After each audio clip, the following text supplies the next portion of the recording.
എറണാകുളം ജില്ലയിലായിരുന്നു നാടിനെ നടുക്കിയ സംഭവം അരങ്ങേറിയത്. ലേക്ക് ഷോർ ഹോസ്പിറ്റലിൽ വർക്ക് ചെയ്തിരുന്ന ഡോക്ടർ ഷബീർ എന്ന വ്യക്തി പകലത്തെ തന്റെ തിരക്കുകൾ അവസാനിപ്പിച്ച ശേഷം വൈകുന്നേരം 7 മണിയോടുകൂടിയായിരുന്നു മൊബൈൽ ഫോൺ കയ്യിലേക്കെടുത്തത്. മൊബൈൽ ഫോണിൽ ചില കാര്യങ്ങളൊക്കെ നോക്കുന്ന സമയത്തായിരുന്നു ഞെട്ടിക്കുന്ന ഒരു കാര്യം അദ്ദേഹത്തിന്റെ ശ്രദ്ധയിൽപ്പെടുന്നത്. അദ്ദേഹത്തിന്റെ സിം ഡീആക്ടിവേറ്റ് ചെയ്യപ്പെട്ടിരിക്കുകയാണ്. അത്യാവശ്യമുള്ള തന്റെ കോണ്ടാക്റ്റുകളും സോഷ്യൽ മീഡിയ പ്ലാറ്റ്ഫോമുകളും ഒന്നും തന്നെ ഓപ്പൺ ചെയ്യാൻ കഴിയാതെ വന്ന സാഹചര്യത്തിലാണ് അദ്ദേഹത്തിന് തന്റെ സിം ഡീആക്ടിവേറ്റ് ചെയ്യപ്പെട്ട കാര്യം മനസ്സിലായത്. ഡോക്ടർ ഉടൻ തന്നെ സമീപത്തുള്ള ഒരു മൊബൈൽ ഷോപ്പുമായി ബന്ധപ്പെട്ട് തന്റെ പരാതി അറിയിച്ചു. മൊബൈൽ കടക്കാർ വെബ്സൈറ്റ് പരിശോധിച്ച സമയത്ത് ഷബീർ എന്ന ഡോക്ടറിന്റെ പേരിൽ ഒരു ഡ്യൂപ്ലിക്കേറ്റ് സിം എടുത്തിരിക്കുന്നതായി അവരുടെ ശ്രദ്ധയിൽപ്പെട്ടു. ഡ്യൂപ്ലിക്കേറ്റ് സിം എടുത്തതിന് ശേഷമാണ് ഷബീറിന്റെ കൈവശമുണ്ടായിരുന്ന നിലവിലെ സിം ഡീആക്ടിവേറ്റ് ആക്കപ്പെട്ടിരിക്കുന്നത്. എന്നാൽ ഡോക്ടർ അങ്ങനെ ഒരു സിം എടുത്തിട്ടേയില്ല എന്ന് മൊബൈൽ കടക്കാരെ അറിയിച്ചു. ഡ്യൂപ്ലിക്കേറ്റ് സിം എടുത്ത ശേഷം ആ വ്യക്തി ഡോക്ടറുടെ സിം ബ്ലോക്ക് ചെയ്തിരിക്കുകയാണെന്ന് മൊബൈൽ ഷോപ്പുകാർ ഡോക്ടറെ അറിയിച്ചു. ഡോക്ടറുടെ ആവശ്യം പരിഗണിച്ച് ഷോപ്പിലുള്ള ആളുകൾ അവരുടെ സെൻട്രൽ സെർവറുമായി ബന്ധപ്പെട്ട് ഡ്യൂപ്ലിക്കേറ്റ് സിം ഉടൻ തന്നെ ഡീആക്ടിവേറ്റ് ചെയ്യുകയും ഡോക്ടറുടെ സിം ആക്റ്റീവ് ആക്കി കൊടുക്കുകയും ചെയ്തു. സിം ആക്റ്റീവായ സമയം മുതൽ നിരവധി മെസ്സേജുകളാണ് ഡോക്ടറിന്റെ ഫോണിലേക്ക് തുരുതുരാ വന്നുകൊണ്ടിരുന്നത്.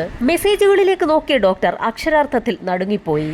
ഷബീറിന്റെ അക്കൗണ്ടിൽ നിന്ന് നിരവധി തവണ പണം പിൻവലിച്ചിരിക്കുകയാണ്. സമയം രാത്രിയായതോടുകൂടി ബാങ്കുകൾ പ്രവർത്തനം അവസാനിപ്പിച്ച സാഹചര്യത്തിൽ തന്റെ അക്കൗണ്ട് ഉടൻ ബ്ലോക്ക് ചെയ്യണമെന്നാവശ്യപ്പെട്ടുകൊണ്ട് ബാങ്കിന്റെ ടോൾ ഫ്രീ നമ്പറിലേക്ക് ഡോക്ടർ മെസ്സേജ് അയച്ചു. തൊട്ടടുത്ത ദിവസം രാവിലെ തന്നെ ബാങ്കിലെത്തിയ ഷബീർ സ്റ്റേറ്റ്മെന്റ് എടുത്തു. സ്റ്റേറ്റ്മെന്റിലേക്ക് നോക്കിയ ഷബീർ ശരിക്കും നടുങ്ങിപ്പോയി. തന്റെ അക്കൗണ്ടിൽ നിന്നും അനവധി തവണയായി 14 ലക്ഷത്തിലധികം രൂപ പിൻവലിച്ചിരിക്കുകയാണ്. ഷബീറിന്റെ ബാങ്ക് സ്റ്റേറ്റ്മെന്റ് വാങ്ങിച്ചു നോക്കിയ ബാങ്ക് മാനേജർ ചില സ്ഥലങ്ങളിലൊക്കെ കോൺടാക്ട് ചെയ്ത ശേഷം ഷബീറിനോട് നടുക്കുന്ന ഒരു കാര്യമാണ് പറഞ്ഞത്. ഇന്ത്യയിൽ അങ്ങോളം ഇങ്ങോളമുള്ള ATMകളിൽ നിന്ന് പല തവണയായി ഷബീറിന്റെ അക്കൗണ്ടിലുണ്ടായിരുന്ന പണം മുഴുവൻ ആരോ പിൻവലിച്ചിരിക്കുകയാണ്. ഇന്ത്യയിലെ 18 സ്ഥലങ്ങളിലുള്ള 90 ATMകളിൽ നിന്നാണ് ഷബീറിന്റെ അക്കൗണ്ടിലെ പണം പിൻവലിച്ചിരിക്കുന്നത്. ഏതാനും മണിക്കൂറുകൾ കൊണ്ട് ഗുരുതരമായ ഒരു ക്രൈമാണ് നടന്നിരിക്കുന്നതെന്ന് മനസ്സിലാക്കിയ ബാങ്ക് മാനേജറും ഷബീറും ഉടൻ തന്നെ CIയെ വിവരം അറിയിച്ചു. ഏതാനും മണിക്കൂറുകൾ കൊണ്ട് ഇത്രയധികം ATMകളിൽ നിന്ന് എങ്ങനെ പണം പിൻവലിക്കാൻ കഴിയുമെന്നായിരുന്നു പോലീസിന്റെ സംശയം. വലിയൊരു സംഘം തന്നെ ഇതിന് പിന്നിലുണ്ടാകുമെന്ന് പോലീസ് ഉറപ്പിച്ചു. എത്രയും വേഗം തന്നെ പ്രതികളെ കണ്ടെത്തണമെന്നാവശ്യപ്പെട്ടുകൊണ്ട് ഡിവൈഎസ്പിയുടെ നേതൃത്വത്തിൽ ഒരു ടീം തന്നെ ഉണ്ടാക്കി. സൈബർ വിദഗ്ധർ കൂടി ഉൾപ്പെടുന്ന ആ ടീം ഷബീറുമായി ബന്ധപ്പെട്ടുള്ള മുഴുവൻ രേഖകളും ഉടൻ തന്നെ എടുത്തു. സൈബർ സെല്ലിന്റെ അന്വേഷണത്തിൽ ഡ്യൂപ്ലിക്കേറ്റ് സിം എടുത്തിരിക്കുന്നത് ഹൈദരാബാദിൽ നിന്നാണെന്ന് വ്യക്തമായി. ഹൈദരാബാദിൽ നിന്നാണ് സിം ഇഷ്യൂ ചെയ്തിരിക്കുന്നതെന്ന് മനസ്സിലായ ഉടൻ തന്നെ CI അടങ്ങുന്ന സംഘം ഹൈദരാബാദിന് പുറപ്പെട്ടു. ഹൈദരാബാദിലെ മൊബൈൽ ഷോപ്പ് കേന്ദ്രീകരിച്ച് നടത്തിയ അന്വേഷണത്തിൽ കേരളത്തിൽ നിന്നും ഒരു കോൺഫറൻസിനായി എത്തിയ വ്യക്തിയാണ് അവിടെ നിന്ന് ഡ്യൂപ്ലിക്കേറ്റ് സിം എടുത്തതെന്ന് പോലീസ് സംഘത്തോട് കടയുടമ വ്യക്തമാക്കി. ഒറിജിനൽ സിം നഷ്ടമായ സാഹചര്യത്തിൽ ഡ്യൂപ്ലിക്കേറ്റ് സിം ഇഷ്യൂ ചെയ്യണമെന്നാവശ്യപ്പെട്ടുകൊണ്ട് ID കാർഡ് നൽകുകയും അതിന്റെ പശ്ചാത്തലത്തിൽ മൊബൈൽ ഷോപ്പുകാർ ഡ്യൂപ്ലിക്കേറ്റ് സിം എടുത്തു നൽകുകയുമായിരുന്നു. ID കാർഡിന്റെ കോപ്പി കടയിലുണ്ടെന്ന് മനസ്സിലാക്കിയ പോലീസ് സംഘം ഉടൻ തന്നെ അത് എടുപ്പിച്ചു. എറണാകുളത്തെ ഡോക്ടർ ഷബീർ ഖാന്റെ പേരിൽ തന്നെയാണ് ഡ്യൂപ്ലിക്കേറ്റ് സിം എടുത്തിരിക്കുന്നത്. പേരും അഡ്രസ്സും മറ്റ് വിവരങ്ങളുമെല്ലാം എറണാകുളത്തെ ഷബീർ ഖാൻ എന്ന ഡോക്ടറിന്റേത് തന്നെയാണ്. എന്നാൽ അതിൽ പതിഞ്ഞിരിക്കുന്ന ഫോട്ടോയിൽ മാത്രം ചില വ്യത്യാസങ്ങളുണ്ടെന്ന് പോലീസിന് വ്യക്തമായി. ഫോട്ടോയിൽ കാണുന്ന വ്യക്തി നേരിട്ടെത്തിയാണ് ഡ്യൂപ്ലിക്കേറ്റ് സിം എടുത്തതെന്ന് കടയുടമ പോലീസിനോട് മൊഴി നൽകുകയും ചെയ്തു. ഡോക്ടറിന്റെ ID കാർഡിന്റെ ഒരു വ്യാജ കോപ്പി ഉപയോഗിച്ചാണ് ഇവിടെ തിരിമറി നടന്നിരിക്കുന്നത്. ഹൈദരാബാദിലെത്തിയുള്ള പോലീസിന്റെ അന്വേഷണം പുരോഗമിക്കുന്ന സാഹചര്യത്തിൽ എറണാകുളത്ത് ഷബീറിന്റെ അക്കൗണ്ട് കേന്ദ്രീകരിച്ചുള്ള വിശദമായ ഒരു അന്വേഷണം ബാങ്കുമായി ബന്ധപ്പെടുത്തി മറ്റൊരു സംഘം പോലീസുകാർ നടത്തുകയായിരുന്നു. ബാങ്ക് അക്കൗണ്ടുകൾ കേന്ദ്രീകരിച്ച് നടത്തിയ അന്വേഷണത്തിൽ ഷബീറിന്റെ അക്കൗണ്ടിൽ നിന്നും 22 അക്കൗണ്ടുകളിലേക്കാണ് പണം ട്രാൻസ്ഫർ ചെയ്തിട്ടുള്ളതെന്ന് കണ്ടെത്തി. ഇന്ത്യയിലെ 18 സ്ഥലങ്ങളിൽ നിന്നുള്ള 90 ATMകളിൽ നിന്നാണ് അവ പിൻവലിച്ചിരിക്കുന്നത്. പോലീസ് സംഘം ഉടൻ തന്നെ ഷബീറിന്റെ അക്കൗണ്ടിൽ നിന്നും പണം ട്രാൻസ്ഫർ ചെയ്യപ്പെട്ട 22 അക്കൗണ്ടുകളുടെയും വിശദമായ ഡീറ്റെയിൽസ് തന്നെ എടുത്തു. 22 അക്കൗണ്ടുകളെ കേന്ദ്രീകരിച്ച് ഒരു അന്വേഷണം നടത്തിയ സാഹചര്യത്തിൽ ഞെട്ടിക്കുന്ന ചില വിവരങ്ങളായിരുന്നു പോലീസിന് ലഭിച്ചത്. പണം ട്രാൻസ്ഫർ ചെയ്യപ്പെട്ട 22 അക്കൗണ്ട് ഹോൾഡേഴ്സിനും തങ്ങൾക്ക് അങ്ങനെ ഒരു അക്കൗണ്ട് ഉണ്ടോ എന്നുള്ള കാര്യം പോലും അറിവില്ലായിരുന്നു. ആ 22 അക്കൗണ്ട് ഉടമകളും ഹൈദരാബാദിലെ കൺസ്ട്രക്ഷൻ സൈറ്റിൽ വർക്ക് ചെയ്യുന്നവരാണ്. 22 പേർക്കും തങ്ങൾക്ക് അങ്ങനെ ഒരു അക്കൗണ്ട് ഉള്ള കാര്യം അറിവില്ല എന്ന് പറഞ്ഞത് പോലീസ് വിശ്വസിച്ചില്ല. അക്കൗണ്ട് ഉടമകളായ 22 പേരും തങ്ങളുടെ ID കാർഡുകൾ നേരത്തെ ആർക്കെങ്കിലും ഹാൻഡ് ഓവർ ചെയ്തിട്ടുണ്ടോ എന്നുള്ള കാര്യം പോലീസ് തിരക്കി. കൺസ്ട്രക്ഷൻ സൈറ്റിൽ ജോയിൻ ചെയ്യുന്ന സമയത്ത് പല കാര്യങ്ങളും ഉടമ അവരിൽ നിന്നും ഒപ്പിട്ട് വാങ്ങിച്ചിട്ടുണ്ട്. അക്കൂട്ടത്തിൽ ആ 22 തൊഴിലാളികളുടെയും ID കാർഡിന്റെ കോപ്പി കൂടി സ്ഥാപനത്തിൽ സമർപ്പിക്കേണ്ടി വന്നിട്ടുണ്ട്. പുറത്തുനിന്നുള്ള ആളുകൾക്ക് ജോലികൾ നൽകുന്ന സമയത്ത് അത്തരത്തിൽ ID കാർഡിന്റെ കോപ്പികൾ വാങ്ങി സൂക്ഷിക്കാറുള്ള ഒരു പതിവ് കൂടി ഉള്ളതുകൊണ്ട് പോലീസിന് അക്കാര്യത്തിൽ വലിയ സംശയമൊന്നും തോന്നിയില്ല. എന്നാൽ അവർ ജോലിക്കെത്തിയ സമയത്ത് ബാങ്ക് അക്കൗണ്ട് എടുക്കുന്നതിനായി ഏതെങ്കിലും പേപ്പറുകളിൽ നേരത്തെ ആരെങ്കിലും ഒപ്പിട്ട് വാങ്ങിയിട്ടുണ്ടോ എന്നുള്ള കാര്യം പോലീസ് അന്വേഷിച്ചു. അത്തരത്തിൽ ബാങ്ക് അക്കൗണ്ട് തുടങ്ങുന്നതിനായി അവരെയെല്ലാം ഫോമുകളിൽ ഒപ്പിട്ട് വാങ്ങിയിട്ടുണ്ടെന്നുള്ള കാര്യം ആ തൊഴിലാളികൾ പോലീസിന് മൊഴി നൽകി. എന്നാൽ അക്കൗണ്ടിനുള്ള ഫോം ഫില്ല് ചെയ്ത് നൽകിയെങ്കിലും ബാങ്ക് അക്കൗണ്ട് വഴി അവരാരും പണം സ്വീകരിക്കാറില്ലായിരുന്നു. ജോലി ചെയ്തതിന്റെ കൂലി പണമായി തന്നെ കൈകളിൽ നൽകാറാണ് പതിവ്. അതുകൊണ്ട് തന്നെ അവരാരും തങ്ങളുടെ ബാങ്ക് അക്കൗണ്ടുകൾ ഉപയോഗിച്ചിട്ടുമില്ല. ജോലിക്കാർ അവിടെ എത്തുന്ന സമയത്ത് അവരുടെ ID കാർഡിന്റെ കോപ്പിയും മറ്റും വിവരങ്ങളുമൊക്കെ ശേഖരിച്ചു വെക്കുന്ന പതിവുണ്ട്. അക്കൗണ്ട് എടുത്തു നൽകുന്നതിനായി ചില ഫോമുകളിൽ ഒപ്പിടിയിക്കാറുമുണ്ട്. എന്നാൽ അതൊക്കെ അവരുടെ ഹെഡ് ഓഫീസിൽ നിന്നെത്തുന്ന ചില ജോലിക്കാരാണ് ചെയ്യാറുള്ളത്. അവരുടെ ഹെഡ് ഓഫീസ് ഹൈദരാബാദിലാണെന്ന് മനസ്സിലാക്കിയ പോലീസ് സംഘം ഹെഡ് ഓഫീസ് തിരക്കി അവിടെ എത്തി. എന്നാൽ വലിയൊരു ഓഫീസിന് പകരം ഒരു വീടാണ് പോലീസ് സംഘം അവിടെ കണ്ടത്. കൺസ്ട്രക്ഷനുമായി ബന്ധപ്പെട്ടുള്ള ഉന്നത ഉദ്യോഗസ്ഥനെ കണ്ട പോലീസ് സംഘം ആകെ അമ്പരന്നു. 2 കാലുകളും തളർന്ന് വർഷങ്ങളോളമായി കിടക്കയിൽ തന്നെ കിടപ്പിലായ ഒരു വ്യക്തിയായിരുന്നു അത്. പോലീസുകാർ പറയുന്ന കാര്യങ്ങളുമായി ഒന്നും അയാൾക്ക് യാതൊരു ബന്ധവും ഉണ്ടായിരുന്നില്ല. തന്റെ കമ്പനി തീർത്തും തകർച്ചയുടെ വക്കീലാണെന്നും തനിക്ക് എഴുന്നേറ്റ് നിൽക്കാൻ പോലും കഴിയാത്ത ഒരു വ്യക്തിയാണെന്നും കൂടി അയാൾ പോലീസിനോട് പറഞ്ഞു. എന്തോ ഒരു കബളിപ്പിക്കൽ നടന്നിട്ടുണ്ടെന്ന് പോലീസിന് വ്യക്തമായി. അവിടെ നിന്നും ഒന്നും കിട്ടില്ല എന്ന് മനസ്സിലാക്കിയ പോലീസ് സംഘം തീർത്തും നിരാശയോടുകൂടി ആ വീട് വിട്ടിറങ്ങി. പുറത്തേക്കിറങ്ങിയ പോലീസുകാരിൽ ഒരാൾ അപ്രതീക്ഷിതമായി ഒരു കാഴ്ച കണ്ടു. ആ വീടിന്റെ ജനാലയിൽ നിന്നും പോലീസിനെ തന്നെ നോക്കുന്ന 2 കണ്ണുകളായിരുന്നു അത്. ആ വീടിന്റെ ഒരു വശത്തുള്ള പാതി തുറന്ന നിലയിലുള്ള ജനാലയിലൂടെ ആരോ ഒരു വ്യക്തി പോലീസിനെ തന്നെ നോക്കുന്നുണ്ട്. പോലീസ് സംഘം ഉടൻ തന്നെ അതിവേഗം ആ മുറിക്കുള്ളിലേക്ക് എത്തി. അവിടെ 2 ചെറുപ്പക്കാരുണ്ടായിരുന്നു. ചെറുപ്പക്കാർക്ക് മുൻപിൽ 2 ലാപ്ടോപ്പുമുണ്ട്. ഒരു ചെറുപ്പക്കാരൻ ലാപ്ടോപ്പിൽ എന്തൊക്കെയോ ചെയ്തുകൊണ്ടിരിക്കുന്നുണ്ട്. കൂട്ടത്തിലുണ്ടായിരുന്ന മറ്റൊരു ചെറുപ്പക്കാരനാണ് പോലീസിനെ നിരീക്ഷിച്ചുകൊണ്ടിരുന്നത്.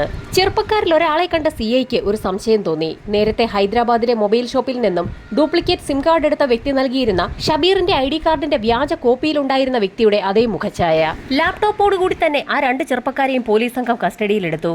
ഇതോടൊപ്പം തന്നെ തൊട്ടടുത്ത മുറിയിൽ പാരാലിസിസ് പിടിച്ച് കിടക്കുകയായിരുന്ന ആ വ്യക്തിയെ കൂടി പോലീസ് കസ്റ്റഡിയിലെടുത്തു. കാരണം അയാൾ പറഞ്ഞിട്ടാണ് ഇതൊക്കെ തങ്ങൾ ചെയ്തതെന്ന് ചെറുപ്പക്കാർ പോലീസിനോട് പറഞ്ഞിരുന്നു. 3 പേരെയും CI സുരേഷ് ബാബുവും സംഘവും ഒരുമിച്ചിരുത്തി തന്നെ ചോദ്യം ചെയ്തു തുടങ്ങി. സ്വാഭാവികമായും ആ 3 പേരും തെലുങ്കിൽ സംസാരിക്കുന്നത് കൊണ്ട് തന്നെ ഹൈദരാബാദ് സ്റ്റേഷനിലുള്ള പോലീസുകാർ അവർ പറയുന്ന കാര്യങ്ങളൊക്കെ ഇംഗ്ലീഷിലേക്ക് തർജ്ജമ ചെയ്ത് കേരള പോലീസിന് അറിയിച്ചു കൊടുത്തു. ചോദ്യം ചെയ്യലിൽ ഞെട്ടിക്കുന്ന ചില കാര്യങ്ങളാണ് പോലീസിന് മനസ്സിലായത്. ആ 3 സംഘം ഒരു ഹവാല റാക്കറ്റുമായി ബന്ധപ്പെട്ട് വർക്ക് ചെയ്യുന്നവരാണ്. അവരുടെ ലാപ്ടോപ്പ് പരിശോധിച്ചതിൽ നിന്നും ധാരാളം പണമിടപാടുകളുടെ രേഖകൾ കണ്ടെത്താൻ കഴിഞ്ഞു. ലാപ്ടോപ്പിനുള്ളിലെ പണമിടപാടുകൾ വിശദമായി നിരീക്ഷിച്ച പോലീസ് സംഘത്തിന് ആക്സിസ് ബാങ്കിന്റെ പേര് പെട്ടെന്നാണ് ശ്രദ്ധയിൽപ്പെട്ടത്. എറണാകുളത്തെ ആക്സിസ് ബാങ്കിലായിരുന്നു ഡോക്ടർ ഷബീറിന് അക്കൗണ്ട് ഉള്ളത്. ആ അക്കൗണ്ടിലെ പണം ഇവിടെ 22 അക്കൗണ്ടുകളിലേക്ക് വന്നിട്ടുള്ളതായിട്ടുള്ള രേഖകൾ ലാപ്ടോപ്പിൽ നിന്നും പോലീസ് കണ്ടെത്തി. ആ അക്കൗണ്ടുമായി ബന്ധപ്പെട്ടുള്ള കാര്യങ്ങളൊക്കെ പോലീസ് സംഘത്തിനോട് ആ ചെറുപ്പക്കാർ വിശദമായി തന്നെ പറഞ്ഞു. ഹവാല ഇടപാടുമായി ബന്ധപ്പെട്ട് അവർക്ക് മുകളിലുള്ള ആളുകൾ ഇതുപോലെ പണം ഇട്ടുകൊടുക്കുന്നത് പതിവാണ്. ഇതോടൊപ്പം തന്നെ അവർ ചില ATM കാർഡുകൾ കൂടി ഈ ചെറുപ്പക്കാരെ ഏൽപ്പിക്കാറുണ്ട്. ആ ATM കാർഡുകൾ അവരുടെ മേലധികാരികൾ പറയുന്നതനുസരിച്ച് ഉപയോഗിക്കുകയാണ് ആ ചെറുപ്പക്കാർ ചെയ്യേണ്ടത്. ATM കാർഡുകളും നിർദ്ദേശങ്ങളും ലഭിച്ച് മണിക്കൂറുകൾക്കകം തന്നെ ആ സംഘം വിവിധ സ്ഥലങ്ങളിലെത്തി ATMകളിൽ നിന്ന് പണം പിൻവലിക്കുകയും ചെയ്യും. ക്യാഷായി ഇത്തരത്തിൽ പിൻവലിക്കുന്ന തുക അവരുടെ മേലധികാരികൾ പറയുന്ന സ്ഥലത്തെത്തി അവർക്ക് ഹാൻഡ് ഓവർ ചെയ്യണം. ഇവിടെ ഷബീറിന്റെ അക്കൗണ്ടിൽ നിന്ന് പിൻവലിച്ച തുകയും ക്യാഷായി തന്നെ അവരുടെ മേലധികാരികൾക്ക് കൈമാറിയിരിക്കുകയാണ്.